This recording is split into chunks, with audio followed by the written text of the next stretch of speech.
I want you to just close your eyes for a second. Seriously, wherever you are, just shut them. Yeah, unless you're driving, obviously. Right, right. Please keep your eyes open if you're driving. But if you can, just close them and imagine that your entire universe, everything you know and experience day to day, has suddenly just, well, shrunk. Completely contracted. Exactly. It's no longer a city with streets and coffee shops. It's not even a house with a backyard or a fence. Your reality is now a steel tube. And a very small one at that. Yeah, exactly. 6 feet wide and 50 feet long. And you are floating on a dark, stagnant canal somewhere in the vast, empty stretch of the American Midwest. And it's really important to note that this isn't a peaceful, meditative float, is it? Oh, not at all. This is totally visceral. Yeah. The walls are actually sweating with condensation because of the temperature difference between the water and the air inside. The smell alone. Yes, the air inside this tube is so thick, it smells like damp wool, unwashed bodies, and that really sharp, acrid bite of coal smoke from a stove that's just running way too hot. Because they have to keep it hot. Right. And outside, it's just water. Water that looks practically identical in every single direction, stretching out into flat farmland. That is the incredibly tense setting we are stepping into today. It is isolation in its most extreme physical form. Truly claustrophobic. And inside this steel tube, this narrow boat, live 3 people. You have a woman who, well, she can't quite trust her own memories, a teenage boy who is really just trying to survive adolescence without completely shattering into pieces. There's a father. And the father. A husband who controls the air they breathe with this terrifying absolute precision. It creates this immediate, overwhelming sense of claustrophobia right from the jump. You've got the sound of water constantly slapping against the steel hull, that suffocating heat we mentioned, and the realization that there's literally nowhere to hide. You can't escape. No. If you whisper, you're heard. If you move, the whole boat rocks. It's a panopticon, basically, but one that floats. Which brings us to our mission today. We are doing a deep dive into the novel Adrift by Will Dean. Such a fantastic choice for a deep dive. It really is. Now, if you know Will Dean, you probably know he is a master of atmospheric tension. I mean, usually he's writing about deep Scandinavian forests or remote, isolated farms. Right, vast open spaces that feel closing in. Exactly. But here, in Adrift, he takes that isolation directly onto the water. And let me tell you, while it definitely plays out like a thriller, looking closely at the source material, this is really a masterclass in domestic suspense. And psychological warfare. Honestly, calling it just a thriller almost sells it short. I agree. It's a deep, terrifying study in control. Today, we're going to be unpacking the complex dynamics of the Jenkins family. That's Peggy, Drew, and their son, Samson. We really need to analyze the specific mechanism of control the villain uses here. Because it is a textbook case of gaslighting. Huh. But it's gaslighting weaponized into a total lifestyle. Right. And we're going to explore what it really means to be adrift. Not just, floating on a map geographically, but being completely untethered mentally and emotionally. So let's get on board. We really have to start with the vessel itself. We do, because in Adrift by Will Dean, the setting isn't just where the story happens. It's practically the 4th character in the drama. It dictates every single thing they do. It's the antagonist's primary weapon, honestly. The boat is named the Lady Brett Ashley. Which is such a very specific, heavily loaded choice for a name. Absolutely. I mean, you don't name a boat that by accident. No, you really don't. And it tells you everything you need to know about the father, Drew, right away. Because the Lady Brett Ashley is a character from Ernest Hemingway's The Sun Also Rises. Right. And Drew is absolutely obsessed with Hemingway. He really fancies himself this rugged, hyper-masculine, misunderstood writer who is just living on the edge of polite society. By naming the boat after a Hemingway character, and specifically a tragic, somewhat destructive woman, he's trying to overlay his squalid, depressing reality with this fake literary grandeur. He wants to live in a novel. Exactly. He wants a novel, not a rusted, leaking boat. But the reality is so far from grand. The source text describes the Lady Brett Ashley as grim.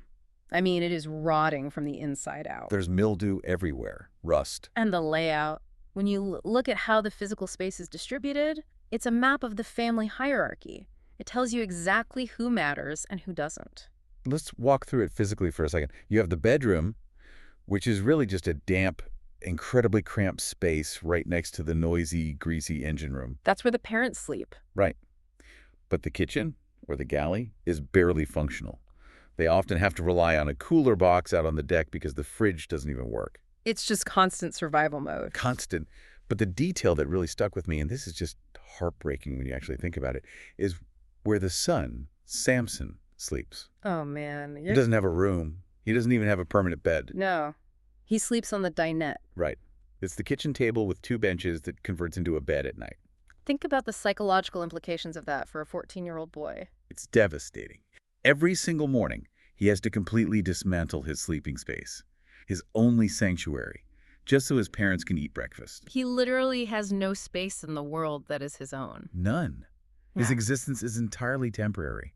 It has to be packed away daily just to accommodate his father's routine. It constantly signals to him that he is an inconvenience.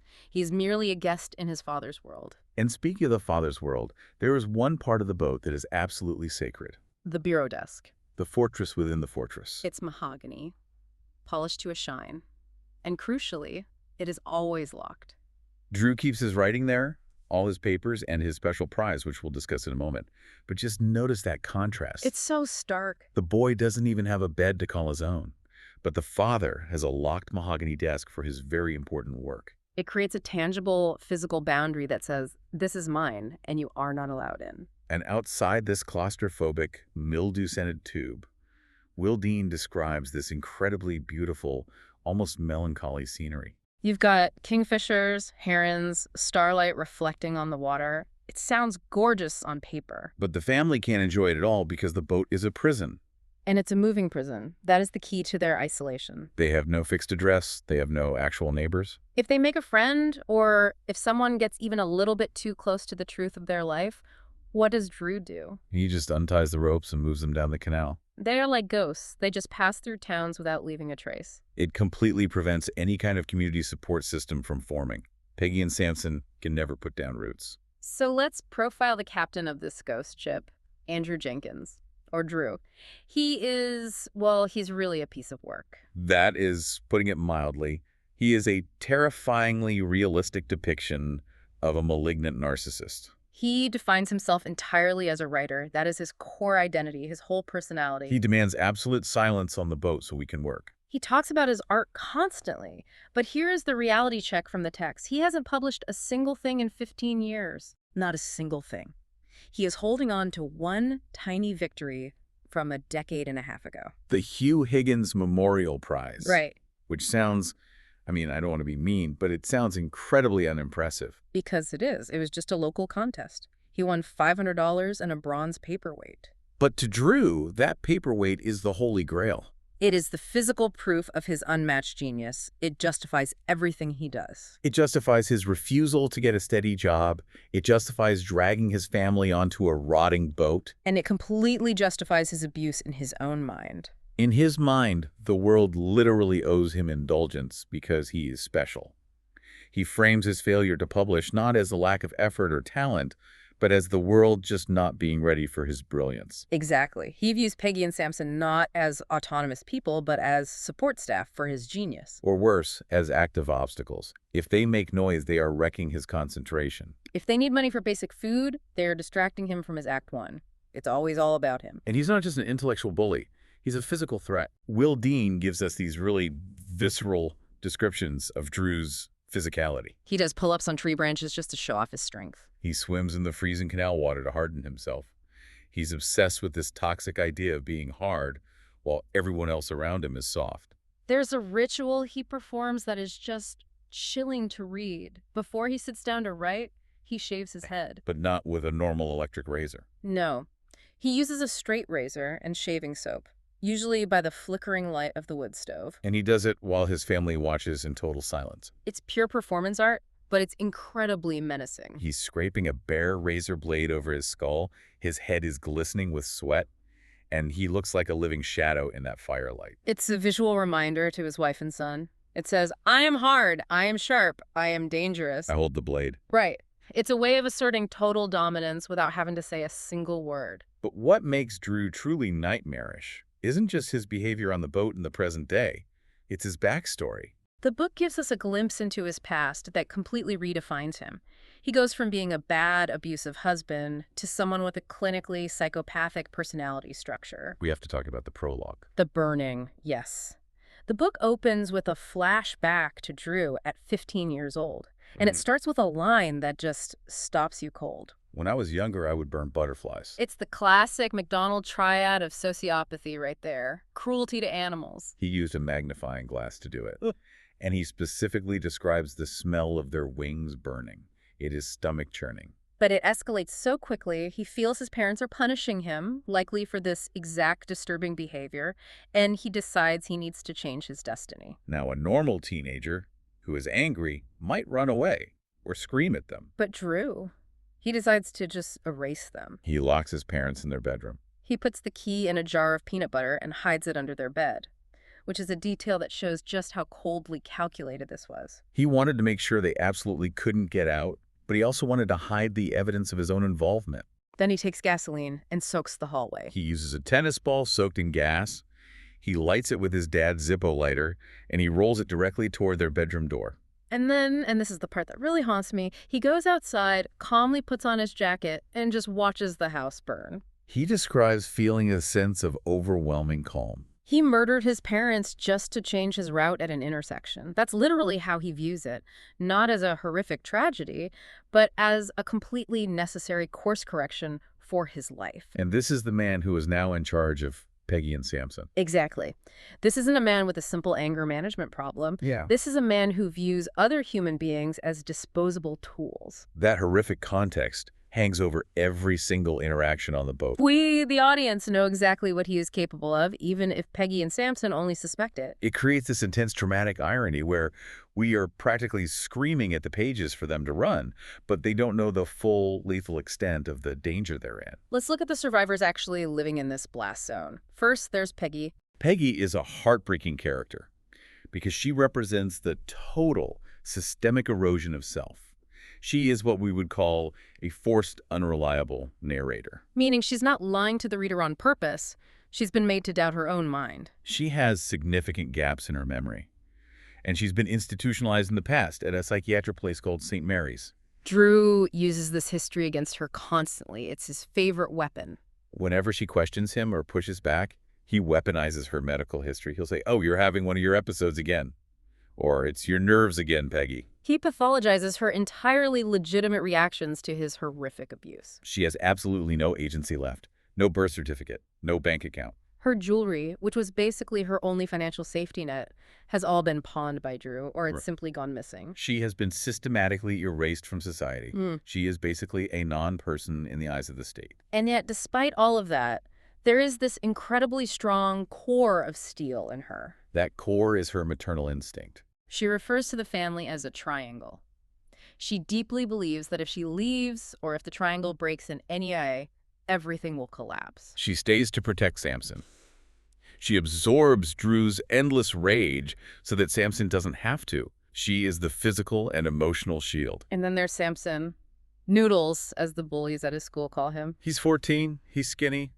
He's just so tragic. Samson is the ultimate observer. Children in highly abusive households often develop this intense hypervigilance. He watches everything, the birds, the water, the weather.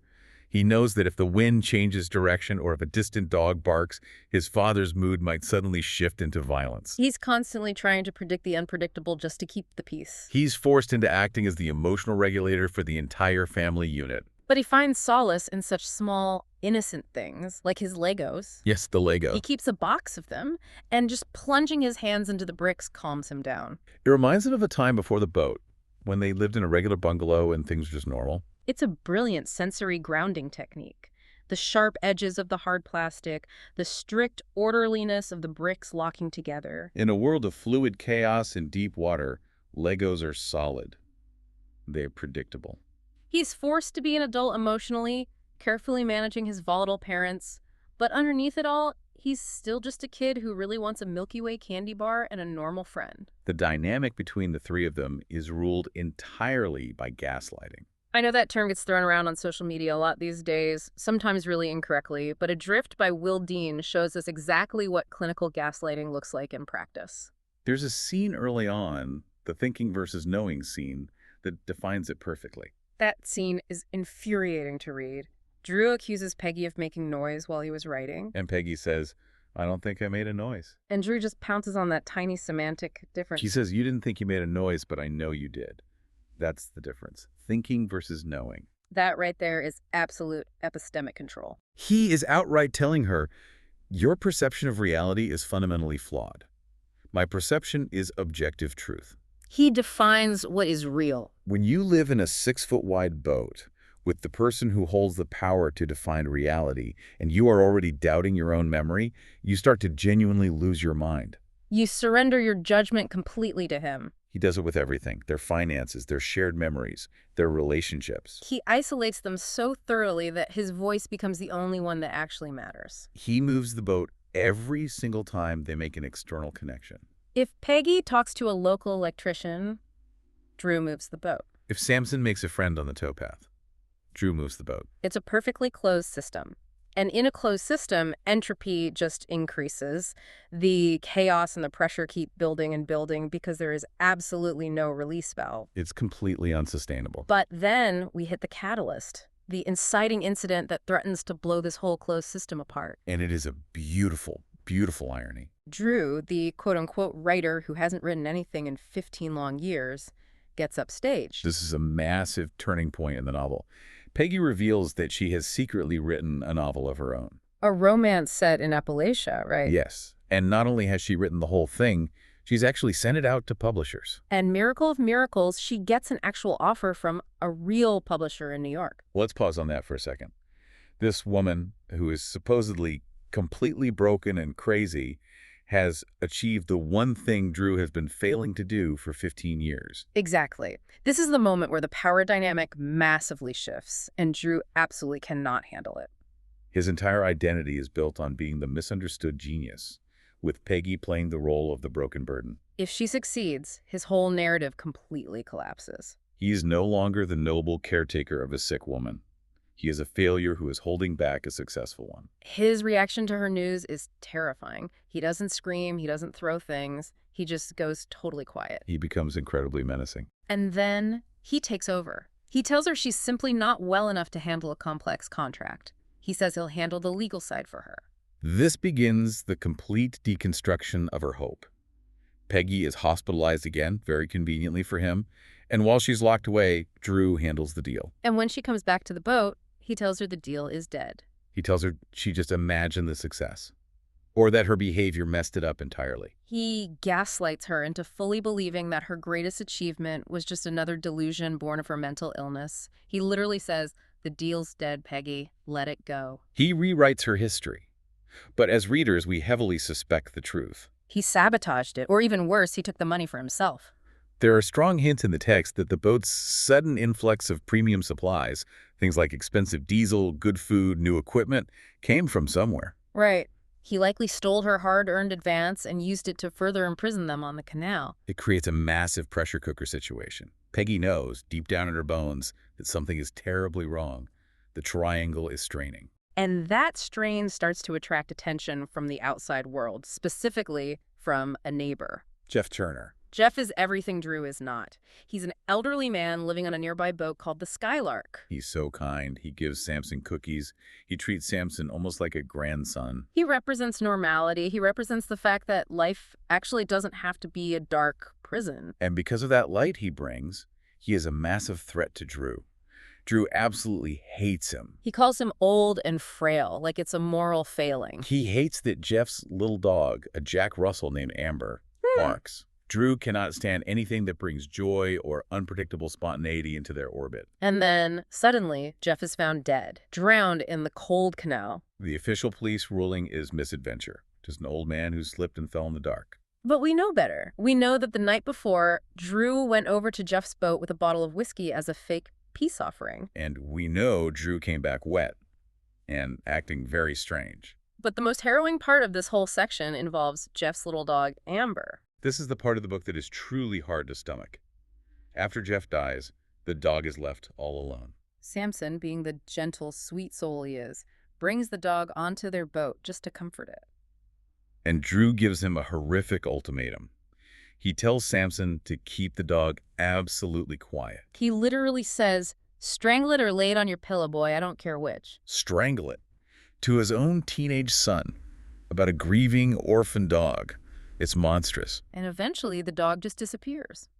Drew heavily implies that he killed it himself or simply cast it adrift into the water. It's a calculated cruelty designed specifically to crush Samson's empathy. He wants to harden the boy, to make him exactly like himself. He sees Samson's kindness as a fatal weakness, a flaw that needs to be completely burned out, just like he burned those butterflies when he was 15. But there's another player on the board now, someone who shows up right after Jeff's death, a man named Phoenix. Phoenix appears on the scene, claiming to be Jeff's nephew. He moves right onto the Skylark. He's rough-looking, he wears a leather jacket, has long hair. Drew immediately dismisses him as just a deviant. But Samson quickly bonds with him. Phoenix is surprisingly kind. He actually saves Samson's life at one point, when Samson severely cuts his hand. And here's the brilliant twist. Phoenix isn't a random nephew at all. As the story unfolds, we realize he's watching them closely.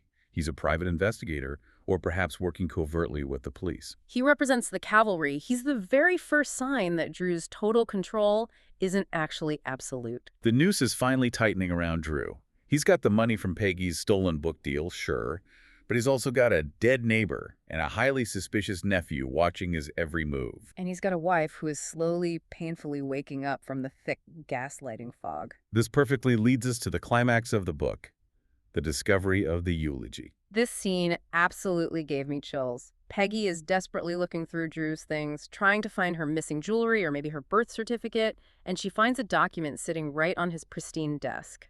It's handwritten, and it reads exactly like a eulogy. For her. It explicitly describes her death. It frames it perfectly as a tragic suicide. It's this crafted narrative of a deeply troubled woman who just couldn't handle life anymore and stepped off the back of the boat into the dark water. When she confronts him about it, and this is really the absolute peak of his manipulation, he just laughs it off. He tells her she's functionally illiterate when it comes to high literature. He says it's not a eulogy, Peggy. It's an epilogue. He claims it's just for a fictional character in his new masterpiece, that Peggy is just a lazy placeholder name he uses while drafting. He mocks her for ever thinking it's real. He scoffs and says, that's creative writing. It is the ultimate final gaslight. I'm not planning your brutal murder. You're just far too stupid to understand my complex art. It's a vile attempt to use her own deeply ingrained insecurities against her one last time. But Peggy doesn't buy it this time. The fog has lifted. She realizes, with horrifying clarity, that this is a concrete plan. It's a pre-written, ready-to-go narrative for her impending disappearance. Just like he completely rewrote the narrative of her successful book deal, just like he rewrote the narrative of his parents dying in a fire. He is actively writing the violent end of her life. So she finally decides to run. She packs their bags. She tells Samson they're leaving the boat for good. She tries desperately to get them out. And that is when Drew's mask slips completely off. The confrontation inside the claustrophobic boat is chaotic and absolutely terrifying. Drew realizes he is fully losing control. He outright admits to the years of manipulation. He reveals the true depth of his intense hatred for her. He violently mocks her British background, blaming her entirely for dragging them down into poverty. He physically attacks them. It's violent, it's messy. But then Phoenix finally arrives. The cavalry literally breaks down the door. Phoenix boards the Lady Brett Ashley. And we get this incredibly brutal physical struggle between the two men. Drew is powerful. Remember the pull-ups, the freezing swimming, but Phoenix is there to stop him permanently. And in the middle of all this violent chaos, there is a very brief moment with Samson that is just so complex. Drew is down, or cornered during the fight, and Samson, he reaches out and kisses his father right on the cheek. It's a devastating moment to read. Is it a Judas kiss, perhaps, sealing his father's fate? Or maybe it's a tragic goodbye to the protective father he always wanted, rather than the monster he actually had. It's a moment of pure, distilled tragedy. Samson clearly loves his father, or at least the idea of him, even as he knows with certainty that his father is a monster who needs to die. It so perfectly acknowledges the messy complexity of abuse.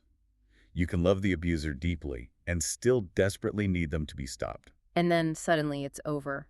Drew dies in the violent struggle.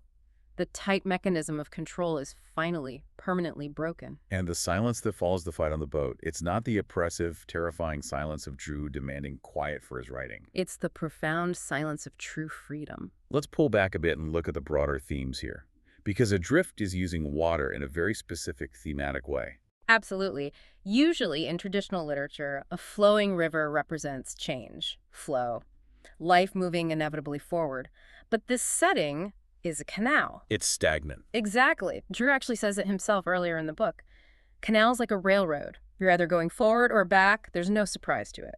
It's a completely closed loop. It's water that literally doesn't go anywhere. It hides terrible secrets, like Jeff Turner's body or the stolen advance money, but it doesn't wash those secrets away like a river would. It just holds them. It creates a feeling of endless purgatory. And then there's the major theme of writing itself. Both the husband and the wife are writers in this story. But they use the act of writing for completely opposite ends. Drew uses writing purely as a weapon. He uses it to fantasize about dominance, to exert control, to feel intellectually superior to everyone else. He literally attempts to write the end of his wife's actual life with that fake eulogy. He continuously tries to impose his false narrative on reality. He genuinely thinks he is the grand author of their lives. Whereas Peggy uses writing to mentally escape, to vividly imagine a beautiful world entirely outside the rusted steel of the boat. And ultimately, it's her writing, her genuine, undeniable talent, that is what saves her. It's the money from her successful book, even if Drew stole it initially, that ultimately proves she has immense value to the outside world. It proves she has a strong voice. Her success is the ultimate, undeniable threat to Drew's fragile ego. It's essentially a battle of competing narratives. Drew's false, highly controlling narrative directly versus Peggy's authentic, hidden narrative. And in the end, authenticity firmly wins. Finally, there's the classic theme of nature versus nurture, specifically seen through the character of Samson. Samson is the ultimate battleground of the novel. He has Drew's dark DNA. He certainly has the capacity and potential for violence. We see him handle the knife. We see him seriously considering strangling the dog just because he's ordered to do so. But he consciously chooses nurture. He actively chooses the empathy and kindness he learned from Peggy and briefly from Jeff Turner. He observes nature intensely, the owls, the badgers on the bank. But he observes them not to cruelly burn them with a magnifying glass like his psychopathic father did, but to understand survival. To appreciate their beauty in a dark world. Yeah. He successfully breaks the generational cycle of violence. He really does. He is drifting through life, yes, but he eventually finds his own solid anchor. So where do they all end up? The very end of the book gives us a crucial glimpse of the aftermath. It's quite a hopeful ending, thankfully. Peggy and Samson successfully escape the boat life. Peggy eventually finds a new partner, a man named Dennis. Who is someone who holds her hand just to hold it, right? Not to crush her fingers to assert dominance. Exactly. She finally finds real stability and safety. It is such an immense relief for the reader after the endless suffocation of being trapped on that boat. It really is. But I have to say, the title Adrift really sticks with you long after you put the book down. It does. They were completely unmoored by severe abuse.